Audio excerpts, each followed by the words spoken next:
The question of the day: should I sell my house with furniture in it, or should I take all the furniture out and sell it empty? This is something that a lot of folks ask us. If you're somebody that's planning on selling your home and you're wondering about the furniture thing, whether I take it out or make your home empty or leave it fully furnished, watch this video. I'm going to walk through specifically the pros and cons of selling your home both ways. Now watch this if you know of somebody that's thinking about selling as well, and then share this video with them, because that may not be you now, but somebody needs to hear this because it's going to make a difference in the amount of money they make on their home, which is super important. If you like videos like this, content about the selling and buying process, or even just generally home ownership, make sure you subscribe to all of our channels on social media and make sure you like them and follow them so that more of these can come your way.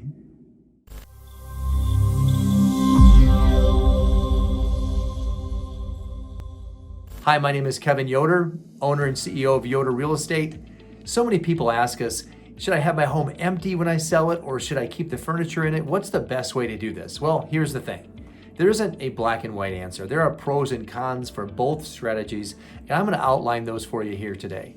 Let's talk about the furnished home. This home has all the furniture still left in it, and you want to go on the market. Well, here are the benefits of this. I call it relativity, meaning you're going to get a good sense for real living here. The sofa is placed next to the chair and the entertainment centers here, and all those things are relative to each other, and the buyer will get a pretty good sense for how their stuff might end up looking in the home.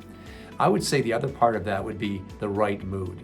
If done right, it gives a sense of hominess and move-in readiness, and it's real homey that way. People can see how they're going to eventually live, as long as it's not something that's completely outside of their tastes. It could really lend itself well to having them love the home more. And the third one would be it hides blemishes. Not that we want to do these things intentionally, but let's be honest, homes are lived in, and there's bruises and bumps and things like that all around. And the furniture tends to hide that, and so do images or art on a wall. You start to take that stuff down and you're realizing that there's going to be screws in the wall, or maybe the sofa was pushed up against the wall and there's a black line that runs across there based on dirt and debris and things that build up over the years. So having a fully furnished home tends to hide some things, some bumps and bruises that a vacant home is going to obviously reveal, and I'll get to that in a second. So what are the cons of having a fully furnished home while you're on the market? Here's the straight truth on this one, is that if your furniture is the following things: if it's dated, if it's super old, in other words, worn out, if it's ugly, if it's mismatched, or the wrong style. Let me repeat those again. If your furniture is dated, ugly, mismatched, or the wrong style. Wrong style meaning it doesn't match the rest of the home. You have something that looks like it should be in another style home. Or maybe you have, mostly we see mismatch. If the furniture is just not quite blending together well, if it's ugly, well, that's up for debate what ugly is, but I think we understand the idea here. It's just atrocious, and most people wouldn't appreciate it. And finally, it's dated. It's super old. Maybe it's a little bit worn out. Those are the 4 reasons why you'd want to go ahead and get the furniture out. Let's move right into the vacant property. So many might think it's not a good idea to have a vacant home. Well, here are the reasons why it's actually not a bad idea. Number one is it's an open slate.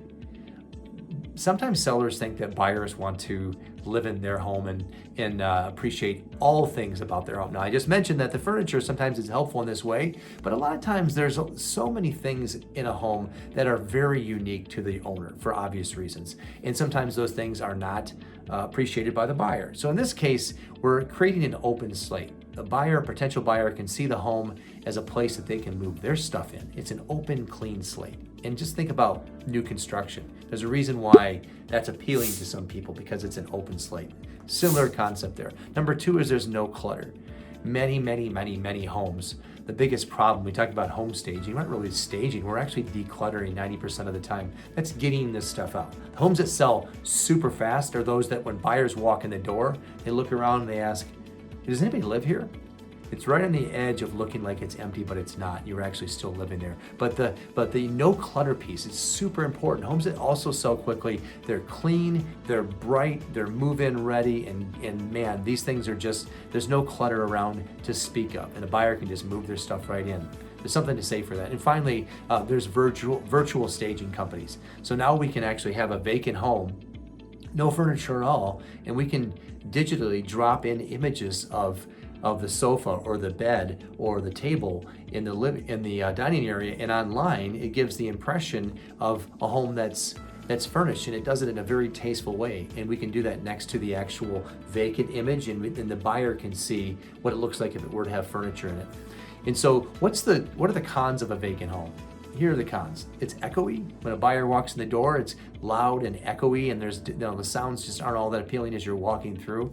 And as I mentioned earlier, there's many blemishes. And so all this stuff's gonna show, unless you paid for somebody to come in and professionally clean, which I recommend, and paint those scuffs and marks on the walls, which I recommend, or if there's stains on the carpet that the sofa was covering, that'll be revealed. Definitely take care of that. So there's some negatives to having a vacant home if you haven't taken care of the stuff that it's obviously going to reveal. Hopefully this has helped you with the pros and cons. If you're thinking about getting your home on the market in 2023, keep this in mind. There isn't a black and white answer here, but here's the thing. We're here to help guide you through the process, regardless if you have a vacant home or a fully furnished home. If you want to reach out to us, check us out on yoderrealestate.com, where more videos like this have been posted, and we are here to help you navigate through the home selling process, whether it's now or later on in the spring or summer. Reach out to us. We look forward to connecting with you real soon.